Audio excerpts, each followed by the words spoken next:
वक्त बहुत कम है मेरे पास, मुझे लाइव शो करना है, लेकिन इससे पहले इतनी कोई कमाल की खबर आई है, इतनी कोई बड़ी खबर आई है, मैं रह नहीं सका और मेरे लिए था कि मैं ज़रूरी है कि मैं आप तक ये खबर पहुंचाऊं। दोस्तों, पूरी जमातों ने, मुस्लिम लीग नून पीपल्स पार्टी को छोड़ के जितनी बड़ी जमातें हैं, सब ने सरेंडर कर दिया, पीटीआई के हक में सरेंडर कर दिया है। और इमरान खान को जो लोग बाहर निकालना चाह रहे थे वो खुद सियासत छोड़ गए हैं। ये इतनी बड़ी ब्रेकिंग न्यूज है, आज तक की सबसे बड़ी ब्रेकिंग न्यूज है। दोस्तों, मैं आपको ये भी बता दूं कि इमरान खान से जब फैसला साजों ने मुलाकात की है, खबर ये आ रही है कि बड़ी अहम मुलाकात हुई है। असद तूर साहब ये खबर दे रहे हैं कि जनाब उस वक्त इमरान खान ने ये कह के एब्सोल्युटली नॉट कह दिया कि मुझे रिहाई नहीं चाहिए, बस ये जो धांधली हुई है ना, इस धांधली का हिसाब लूंगा मैं। और दोस्तों, इसके बाद एक इतना बड़ा इनकलाब आया है मुल्की सियासत में, इससे बड़ा इनकलाब आज तक नहीं मैं देख सका। थोड़ी देर पहले जब मैं आपको खबर दे रहा हूं, नईमुल हक साहब जो कि जमात इस्लामी कराची के अमीर हैं, उन्होंने अपनी सीट जीती। सीट जीतने के बाद उन्होंने दस्तबरदारी का ऐलान कर दिया। उन्होंने कहा कि यह सीट मुझे खैरात में दी गई है, यह सीट तो इमरान खान की सीट थी, यहां से तहरीक इंसाफ का उम्मीदवार जीता था, मुझे ये भीख में सीट नहीं चाहिए। बात यहां खत्म नहीं होती, आपको वीडियो भी सुनाऊंगा, बात इससे आगे बढ़ जाती है। दोस्तों, मुफ्ती किफायतुल्लाह जमीयत उलमा इस्लाम फजलुर रहमान के, उन्होंने भी ये ऐलान कर दिया है कि मुझे ये सीट नहीं चाहिए जो मुझे आप लोग दे रहे हैं। और सबसे बड़ी बात जो मैं खबर आपको दे रहा हूं दोस्तों, ये एक वीडियो है, मैं वीडियो आपको दिखा देता हूं। अल्लामा साद रिजवी मौजूद हैं और उन्होंने ऐलान कर दिया है, ये मेरे सामने अली रहमानी साहब का ट्वीट है, कि पीटीआई के वफ्द की सरबराह तहरीक लब्बैक पाकिस्तान अल्लामा साद हुसैन रिजवी से उनकी रिहाइशगाह पर मुलाकात। तहरीक लब्बैक पाकिस्तान ने पूरे पाकिस्तान में फॉर्म 45 पीटीआई को देने के लिए रजामंदी का इजहार कर दिया है। ये एक बहुत बड़ी सपोर्ट है। इस वक्त पाकिस्तान के अंदर अगर कोई तीसरे नंबर की कुव्वत है, बड़ी कुव्वत है, तो वो तहरीक लब्बैक पाकिस्तान है। ये जरा क्लिप मैं आपको सुनवाता हूं, फिर मैं वापस आऊंगा, फिर और बहुत से क्लिप्स हैं ऐसे, बड़े इंटरेस्टिंग क्लिप्स हैं, वो सुनिएगा।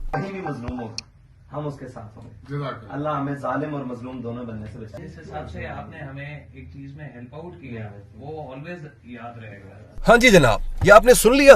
अब मैं आपको बता रहा हूं कि जिन लोगों ने इमरान खान को बाहर निकालना था, सियासत से बाहर निकालना था, वो खुद सियासत छोड़ गए हैं। थोड़ी देर पहले जहांगीर तरीन आईपीपी इस्तेकाम पाकिस्तान पार्टी के सरबराह, उन्होंने इस्तीफा दे दिया। ना सिर्फ इस्तीफा दे दिया है, बल्कि उन्होंने सियासत से किनारा कशी कर ली है।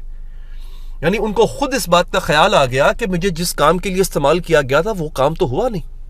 हमें तो लगा था कि लोग जो पीटीआई छोड़ के आईपीपी गए हैं, आईपीपी को वोटों की बारिश हो जाएगी, ऐसा नहीं हुआ।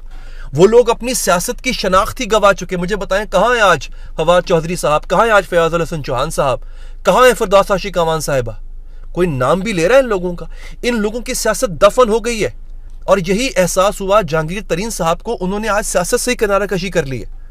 उनका पूरा स्टेटमेंट है, मैं आपको पढ़ के सुनाऊंगा। दोस्तों, मैं चाहता हूं जरा आप हाफिज नईमुर रहमान साहब की गुफ्तगू सुने, उन्होंने जो अपनी सीट तहरीक इंसाफ के हवाले की है, देखिए जरा। सैफुर रहमान NA 235 पर मेरे मद्दे मुकाबिल पाकिस्तान तहरीक इंसाफ के हिमायत याफ्ता आजाद उम्मीदवार थे। NA 235 की नुमाइंदगी सैफुर रहमान का हक है, पीटीआई के हिमायत याफ्ता आजाद उम्मीदवार का हक है। ले जनाब, ये आपने देख लिया। अब इस सूरत में जो मैंने आपसे बात की थी कि तहरीक इंसाफ भले फिलफौर हुकूमत ना बना पाए, लेकिन ये अपनी वो तमाम सीटें जो कि इनके बकौल धांधली से दूसरी जमातों ने जीती हैं, नून लीग ने जीती हैं, वो वापस लेगी और फिर वो अपनी हुकूमत बनाएगी।